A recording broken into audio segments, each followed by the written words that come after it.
I'm here with Greg. I wanted to talk a little bit about our impact on the nursery industry, and we'll talk about this several times during the day. But one of the things that kind of right as you were coming to the Arboretum was happening was there was a bill going through the North Carolina legislature about mandating native plant use on state lands.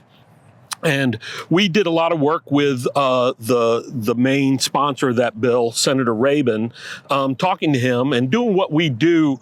What we're here to do as Extension folks is giving research-based information. There were some things in the bill that, whether you were a huge fan of the bill, not a fan of the bill, indifferent to the bill, there were some things in there that were just not factually accurate. And so we worked with him, and a bill came out that mandates the use of native plants for in state parks and along Department of Transportation right-of-ways, which makes perfect sense. But there's a lot of concern in the nursery industry for several reasons. One, some of those right-of-ways are not great for growing any plants, and our natives that like nice woodland conditions don't necessarily like where they've been scraped and compacted and that kind of thing. But also concern about producing plants for those. So in partnership with our friends at the Farm Bureau, Debbie Hamrick, who deals with their specialty crops, which includes ornamental horticulture, we really decided, hey, there's a lot of misinformation about this bill. There's a lot of concern about this bill with the industry. And there are a lot of parties to it that have different thoughts. And let's do what we do best, bring everybody together. It's we always talk about connecting people with plants. And so this was a great occasion to do that. From the nursery side, people are a little concerned about, jumping into a whole new market. Sure. And not knowing if they can sell the plants, and the Audubon folks and native plant folks, they feel passionately about it, but we learned that there was some not complete crossover there, that people didn't know about each other. Like, what was it from the nursery industry? They were saying they weren't looking for new markets. They were selling all their plants. Right. So it was good to bring all these different people together in the same room to have a really good conversation about taking something that could potentially be a good thing for the nursery industry and how the best way to approach it. And we take it for granted that there's an endless supply of plants, and a lot of people don't understand the processes of developing plants. And for whatever reason, natives can be a little bit tricky and hard to market and all those things. And I like to use the analogy, they're not making donuts. When they run out, they're not just going to make some more, or they're not just baking bread. There's a much more longer process. So it was a really good, the process of setting it up, getting them here, and sitting down and having the conversations. I think it was well received. And it's nice that we get to be a part of bringing those different people together, very much in the mission of what we do here, and bring these people together to come up with the best way to approach it. Yeah, and so we deal mostly with what we could say built landscapes. Yes. Like human influenced lands. Well, they're all human influenced now, but gardens and plantings, we're not really, our mission isn't to conserve natural areas. We support that. Yep. That's not our mission. Yep. And so we went into this, like you said, looking at the nursery industry, who we have very close ties to, and saying, all right, there's this new bill, let's make some money. Let's make this an opportunity for the nursery industry, not a negative. But we brought in our colleagues at NC Botanic Garden, who do nothing but conservation. That's their main focus. So we brought their staff in. We brought our colleagues from Sarah P. Duke Gardens in, Annabelle Renwick, who does their native plant garden. We brought in Audubon folks and pollinator folks and Sea Grant folks and nurserymen and DOT. And the university. Really so that everybody who had been talking could talk to each other.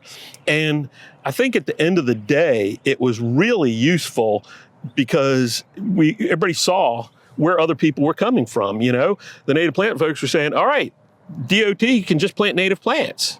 The nurserymen were saying, hey, we're not producing that many native plants because they don't always sell. And it takes, 3, 5, 7 years to produce a landscape-sized plant. We can't just change all of what we're doing, and we don't have more space to do more. We have to change. So on the hopes that we will sell this in 5 to 7 years, it's, that's really putting a lot of eggs in one basket. And then we're hearing DOT say a project that might take 10 years, it's the last 6 months where the plants are spec'd out. Right. And so you've got this 5 to 7 year return on investment for the nurserymen. You've got 6 months before the plants are spec'd out. There was a lot of, and so looking at that and saying, how can we solve that? And what we came away with, a subset of us got together the next day and sat down and really talked about what are the next goals? What can we do? What are action plans, especially on the nursery industry side of things, to make this law work, but also to make it work for all the stakeholders, including the nurserymen who, at the end of the day are the ones producing the plants. So it really was fascinating. And I like to highlight that because we do that a lot of times, and it doesn't always get to our members because doesn't sound fun, doesn't sound sexy. It's not like traveling to. It's more industry centric. It's from that industry side, and the back end of the industry, the wholesale industry, but that's where it all begins. And a lot of people want native plants in their own gardens, and so this may be a great way for nurserymen to be able to start producing more and producing them better, especially if, as you said, faculty, the NC State faculty, who are fantastic, can start figuring out how to grow some of these natives in a typical nursery, because some of them are tricky. They don't like transplanting. They, all these things. And so that's been from JC's time, has always been a big piece of this, is the nursery industry. That's where he started. And we heard from Ruth Holcomb earlier at Curran's Nursery about the Choice Plants program, where we're working with some of the local nurseries to provide plants and opportunities for them.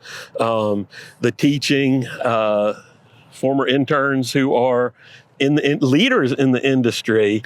And that's a fun part. I know that's part of what you love is getting to work with the students. It is. And jumping back real quick, Ruth is a great example of how close-knit the North Carolina nursery industry is. They are all working together for common things like this. And it's nice to be here and be a part of that. And it's also nice to hear her say things like, her connection to us. And, the student side of things, we've got some student workers now that are jumping into the nursery industry. I'm thinking of Rhett, going to work for Johnson Nursery. And he's one of those young men that's going to jump up, and it's nice to be a part of that side of things here too. Well, and one of our interns, talking about new plants, and one of our interns has gone down to PDSI, Plant Development Services, Inc. Those are the Encore Azalea folks, along with a lot of other great plants. And, that's a big deal to go down as a breeder, to work with Buddy Lee, one of the great breeders of modern times. That says something about both NC State's program and the internship program here. That was absolutely. That was not only a big part of why they would hire him, because they knew that he was coming out of a good place, but also they met. They met during one of our big programs, our Southeastern Plant Symposium, and there's with Proven Winners, one of their new plant development people who does some breeding, but really searches the globe for great plants. Judson LeCompte never worked with us, but he met Tim Wood from Proven Winner Spring Meadow at our Southeastern Plant Symposium, and that was their first connection, and now he's there traveling the world. I'm going to see him in a month in Japan, of all places. So, providing those connections, whether it's students or industry and native folks. So it's pretty exciting. And, today we've been talking a lot about our impact and, talking about this law. This law had gotten me thinking. We often, even sometimes in our minds, really get lumped in with, all exotic plants. And, we talk about, you and I have been together in Taiwan and Japan. We've been to Vietnam separately. We've been all these other places and we bring plants in. But I started thinking about how much we work with native plants, and it's really a lot that we do with native plants. We've got some programming. We'll have Tim join to talk about some of the native plants here at the Arboretum. And one he pointed out that I had included that actually isn't in the Arboretum, so we have to get it. I had kind of forgotten about that we hadn't had it. But let me get Tim in here. He's the one who's going to make sure I am doing this all. I'm saying everything correctly about what's in the Arboretum. All right, Tim. Yeah. We got a lot of native plants, don't we? Yes, and this is just a very short list. This is a short list. So I was looking, Amanda, go ahead and you can start those images if you like. One of the first things I did that surprised me was I pulled a list of our introductions. It's always hard. A plant introduction sounds like a very simple thing, but what happens if somebody gives us a plant and we say it's great and we put a name on it because that person doesn't want to? Is that our introduction? I think that happened at least on one of these. Exactly. Is it that we've gotten it into the hands of nurserymen? Is it, what exactly does that mean? Is it that we brought a species that hadn't been grown before into cultivation? So we'll start there with our list of introductions is somewhat nebulous, but looking at that, it's almost a third of them, maybe probably just under a third are native to North America anyway. So it's not a bad list. Yeah. And earlier we did a new plant reveal. We had, 3 or 4 new redbuds. We had our silver spear juniper. Oh, okay. Our native eastern red cedar, which the nurserymen are very excited about. We had the just deserts. That's I like that one. That's a good plant. It's a lot of native plants. Mm-hmm. So one of the ones that's kind of the most famous from here is our first one. Yeah. Is the winged elm, weeping winged elm, almost a lot of lace parasol. Yeah. So that's our first image. So that's one that I believe, JC was given. It was a plant, I think, in a hedgerow or something. Was it over near Chapel Hill somewhere? So there's 2 stories that I've heard, and I'm not sure which one is correct. I've been told definitively by 2 different people that their version is correct. I believe it was found in Orange County. Okay. Near the property of a great plant collector who's the person who helped direct it this way. I will not swear to that because somebody will, but that's the only one I can remember. So we'll stick with that. And that was, I think, in the early 90s, from what if I remember right. We don't have definitive dates on that one for when it was planted in the garden either, because it's actually a pretty early accession for us. So and we have pretty good numbers for things post 1986. Yeah. So it was here a long time. Unfortunately, it got, as some elms do, Dutch elm disease. It is a native elm. Winged elm is grows through the woodlands. It's one of those trees that you walk by. I see them here in Raleigh along Crabtree Creek, and if I didn't know, if I wasn't a plant person, I would not have paid any attention to them. It's one of those trees that is a tree. Yes, you walk by, it's a deciduous tree. But this lace parasol is this incredible weeping form. Mm-hmm. One of the things that I like the most about it is it grows up and weeps. You know, some things you have to stake it to get it to grow up at all. Otherwise, they'll creep on the ground. This one keeps going up and then keeps weeping. Forms another layer. Kind of like some of the weeping cherries, the old weeping cherries. And so, yeah, we've had it for ages now. We did lose it, but we got another one. Exactly. It has been commercially produced, which is a great thing. It's one of those that actually got out there. And so we were able to acquire a new one. And it's closer to our building now than where we're at right here in the garden is we're very close to where the original plant was. Outside my office. Yeah, I like it. Yeah. My favorite time with that is in the spring. When it flowers and then the seeds start to form? Yeah, the seeds are little flat discs. They have hairs little on them. hairs around the edge.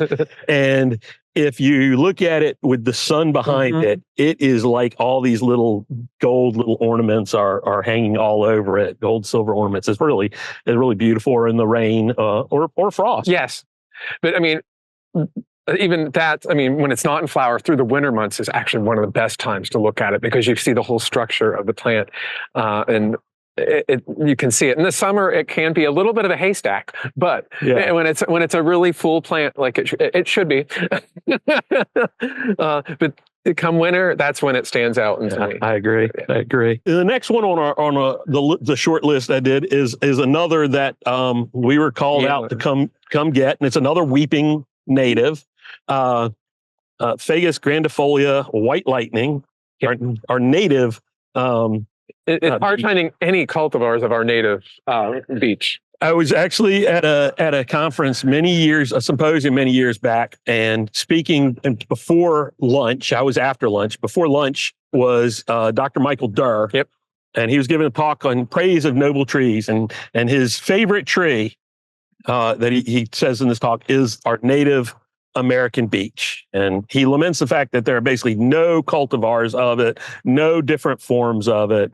And so it was before we had even gotten the plant, but we had seen it and I had pictures.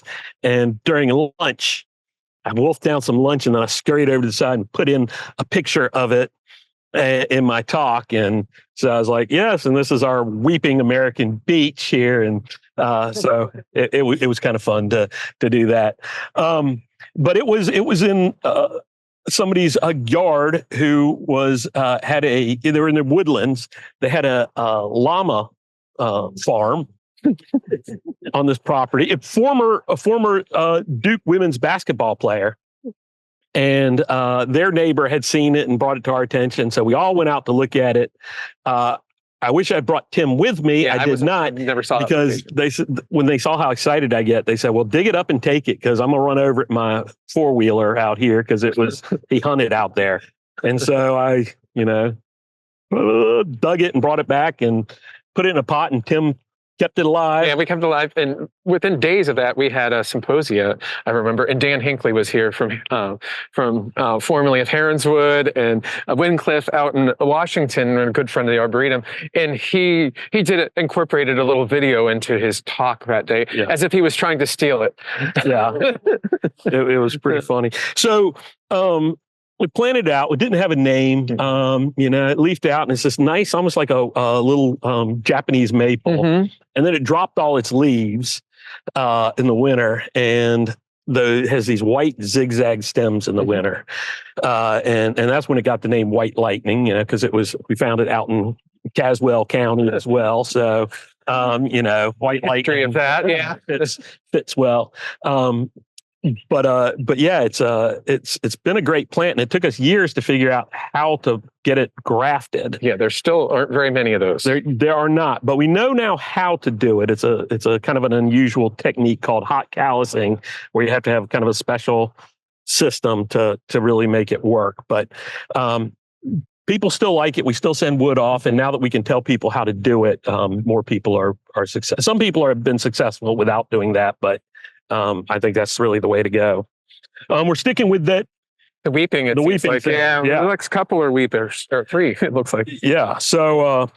And those are some of Denny's redbuds from the breeding. So we looked at the brand newest ones this morning. What's your feeling on Whitewater? It's a little slower growing, which is nice because it'll fit into a landscape a bit longer than some of the others. And the habit's been pretty good on that one too. Its parents were, I think, Silver Cloud and Covey, if I remember right, which Covey is Lavender Twist, one of the original weeping redbuds that were available and ones Denny used for breeding with. So, and it's that was one of probably a second introduction of a weeper, if I remember right. Yeah. And that was right around the pretty early on when I started here at the Arboretum. So. Yeah, well, you're remembering it from before it was. I remember actually Ruby Falls in the nursery or the greenhouse. They've been in the garden for a dozen years or so now. So you talked about the next one. You mentioned it. So Ruby Falls. And that that's a little bit more vigorous, and I really like that. It's extremely weeping, and it's super vigorous. And I remember, like I said, he was growing out the seedlings of that in 2006 in the greenhouse. And whenever I saw them first, they were this big. But by 6 months later, they were this tall and back down to the bench in the greenhouse. So. Just being able to see the progression of that and how he selected that was really cool. Yeah. I mean, I remember going down to the sandhills with him and looking at a whole bunch. I've never actually gotten down there. So you got to get down there.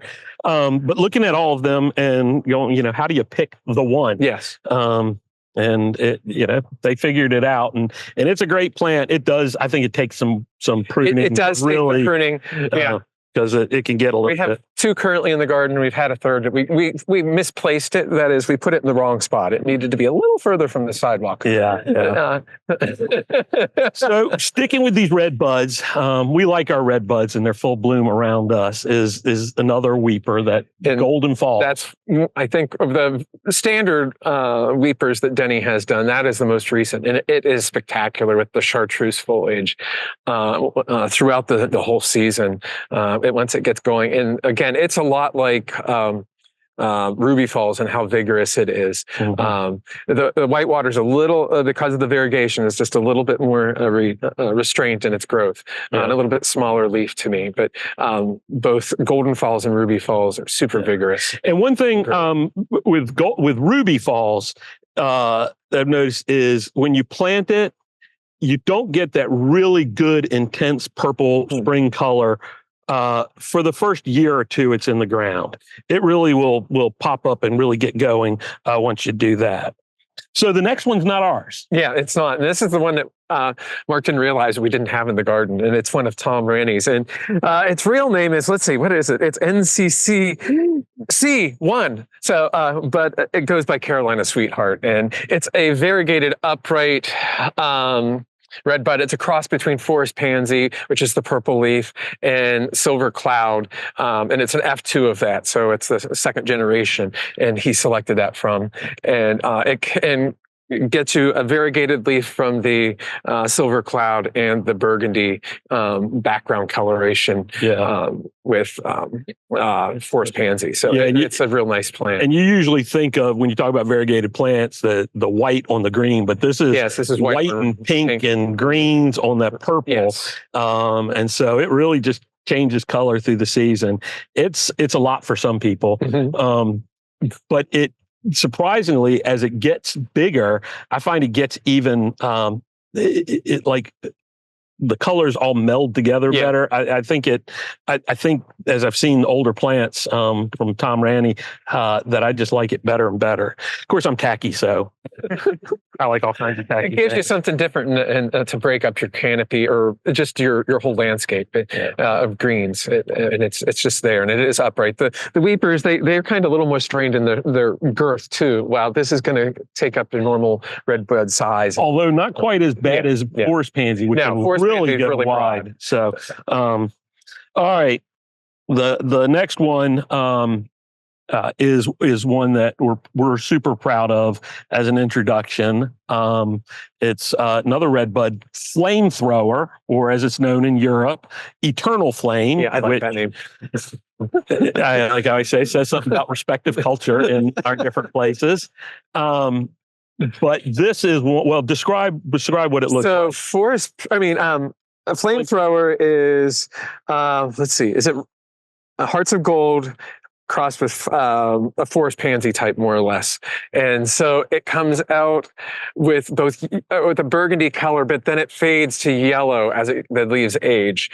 So you get this transition of colors from dark purples to like intermediates, kind of coppery, orangey,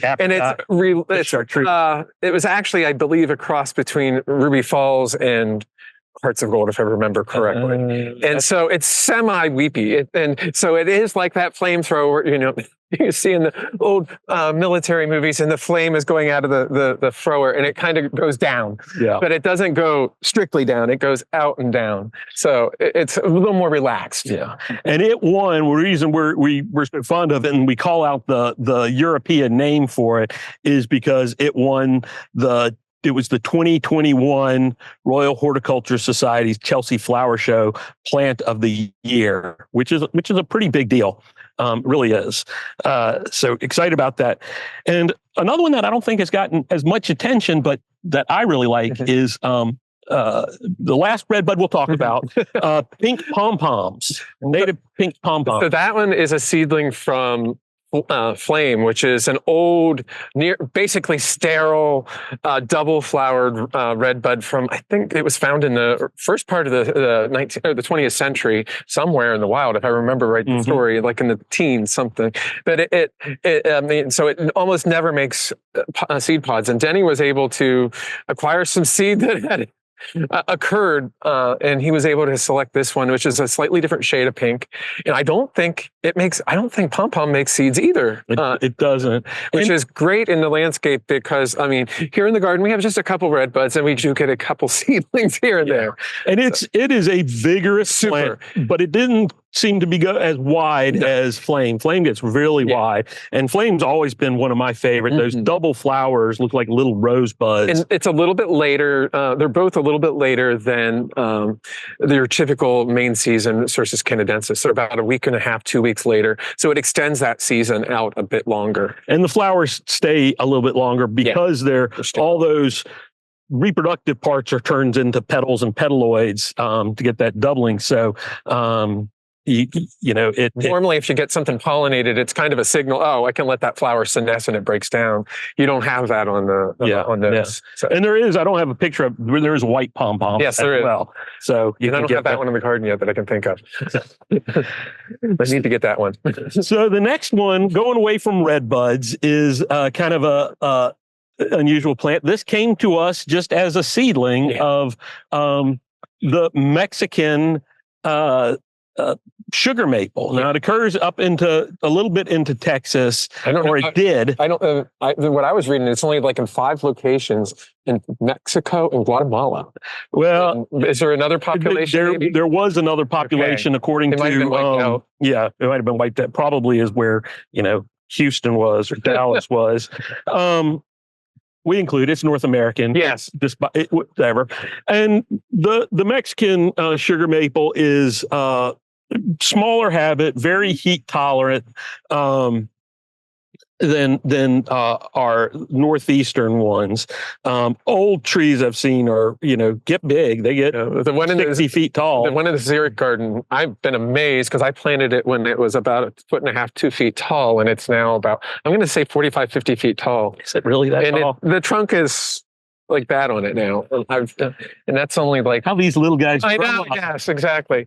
This Tequila Sunrise, though, is a lot more restrained in its growth, and it's partly due to its color, and it's amazing color. Yeah, I mean, it comes out and it's full color right now. It's pink, and then it'll turn a yellowy shade, pinks with yellow shades to it, and then it does green up a little bit more through the summer months. It has a transition to it, and it's as good as any flowering tree as far as I'm concerned. It is. It's been upright. It's been easy. I mean, it doesn't have wide spreading branches on it, so it's easy to squeeze into a landscape. And it is. We've been growing it since what? So about 10 years, and it's. Well, it's taller than this. It's about. I would have said the other one was only 20 feet tall. About 10 feet tall. Yeah, okay, 10 feet tall. That's And the other one is our straight species is about 3 or 4 years older than that, and it's 45. It's a little slower growing. But yeah, it is. We've got cherries and redbuds flowering around here, and that plant is just as bright and just as showy with that foliage as them here. I love that plant. I think it's very cool. And it's going to have much better heat tolerance than a lot of other maples. Say, even if it would have a better heat tolerance than a Japanese maple, it'd be trying to grow, say, on the Gulf Coast or in Texas. So it's going to have a wider distribution of being able to grow in our southeastern states. Have you paid attention to fall color? I really haven't. I don't. I haven't. And the trouble is, I go home to Pennsylvania about the time there's fall color here. Yeah, that's true. And I'm also really picky on fall color being from Pennsylvania. So, got a couple more. Now, one we won't spend a lot of time on. If you've been with us all day, we were talking about the Ralston hardy viburnum obovatum earlier, southeastern species and from the deep south. Very, very drought tolerant, low mounding shrub. I say this big. It actually, over time, will get more 4 or 5 feet tall. I was amazed. I saw the one Tony has down there. And of course, exactly. Like this general level, they get too big. The soil is too big. It's even better than ours and irrigated. But it's proven to be just a flowering machine at its peak in April, generally March, April, but some flowers on it all season long. Super drought tolerant. It does sucker some, which if you put it in the right spot means that it'll hold banks and things like that. You can keep it pruned, but you don't need to. We're going to jump on because we talked about that earlier, and go straight to the next one, a hydrangea. We have 2 native hydrangeas. People forget about that. Pardon? Elysium. Oh, Elysium. I forgot Elysium. I'm sorry.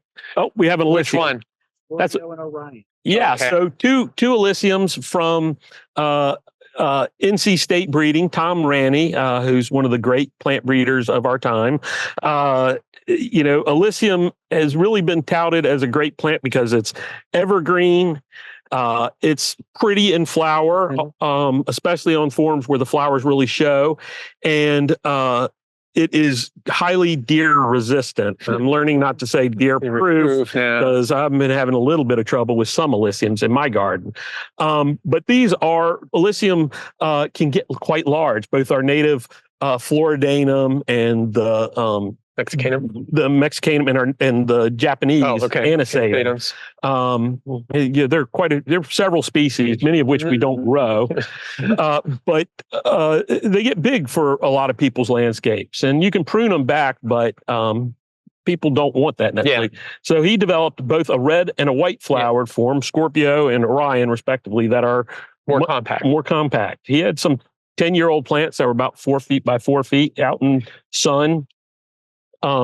They've been really good plants in the nursery. The big problem with them, I'm told, is that when they flower, there's a couple of days where they're a little fishy. The fragrance on them, because it's a Floridanum Mexicanum hybrid, I think, and both of those have the fishy flowered smell of the flowers. But the foliage, so I just bumped into the foliage. I love the fragrance of the foliage. It counters that a little bit of odor.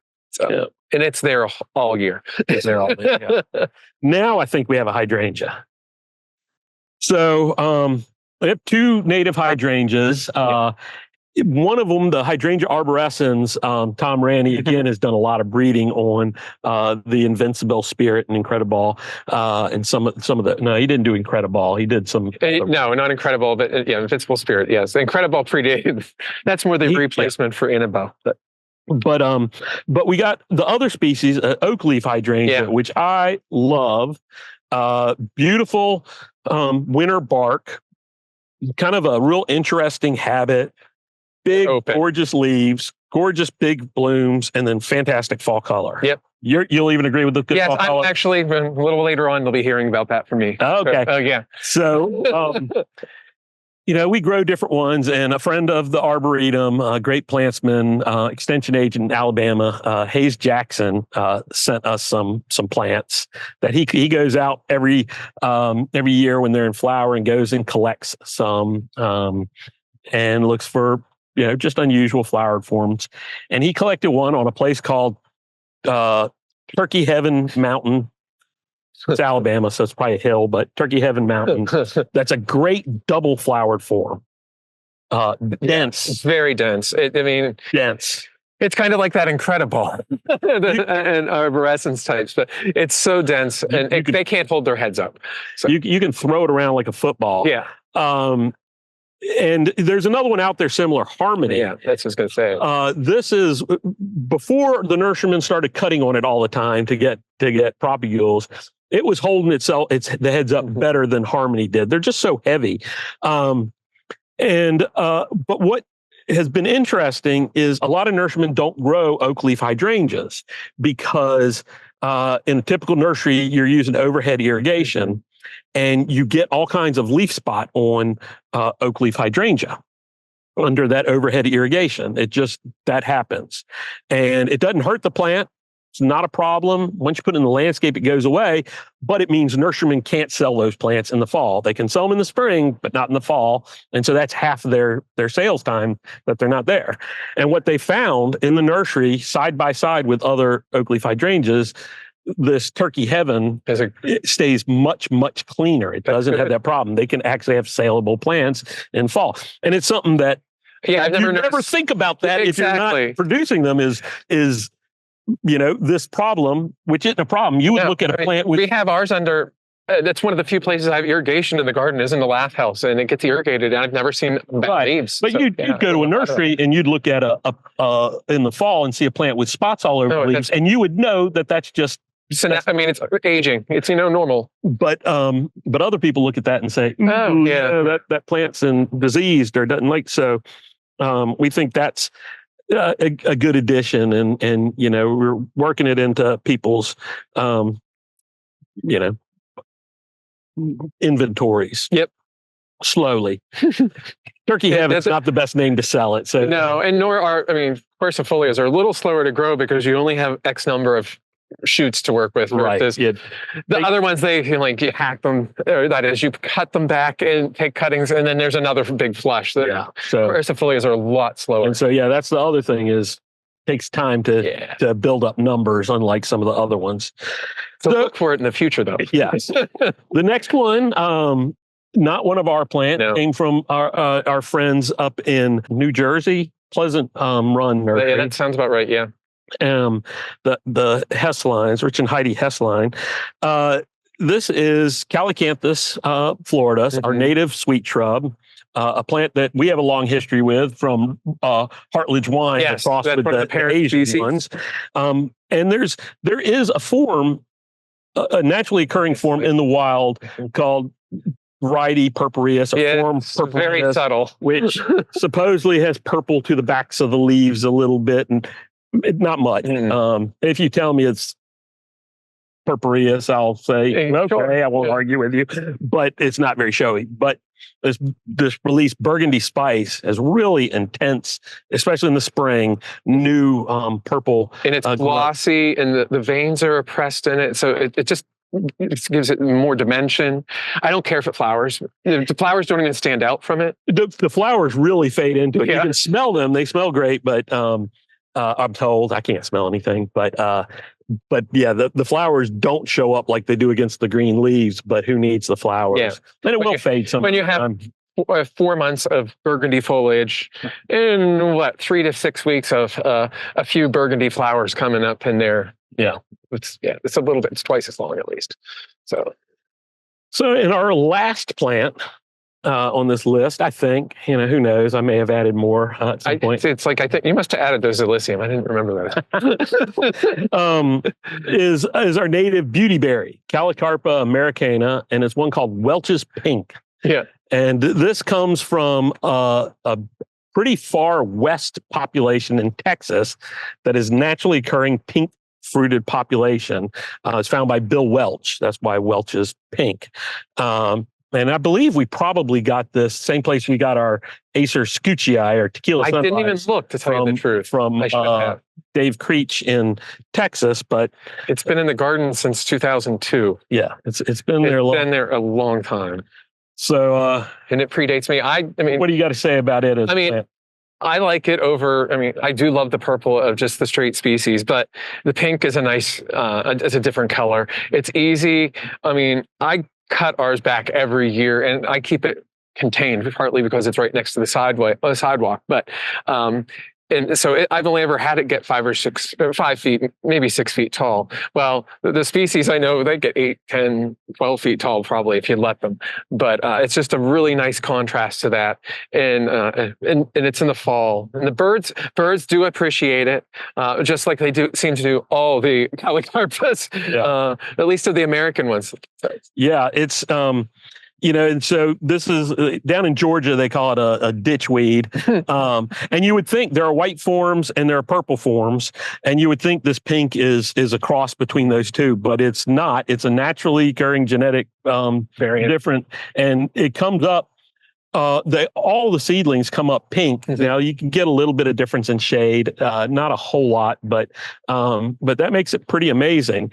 And what I like to tell people is one of the reasons I plant beautyberry, the American beautyberry, in addition to the nice flowers, not super showy, but nice flowers and incredible fruit, is that they repel mosquitoes. I take those leaves, crush them, I put them on my arms and put them on my face. It's not sticky. It's not gross smelling. No, it's not. It's kind of a pleasant fragrance to me. And it works for me better than like Deep Woods Off. It really does. I'm fine as long as I have an intern around me that is much more delectable than me. I don't get bit very often here in the garden. They always seem to be saying there's mosquitoes everywhere, and I never see them. So I will have them occasionally rub it on their face and arms if they are complaining. I literally have planted that in multiple spots in my garden, so that when the mosquitoes are bad, there's one near at hand. I can just rub it on there. It's one of the few plants I have that I have out there for more than anything but looks. I do have a fig. Don't want to rub that on you. But no, I don't want to rub that on. Yes.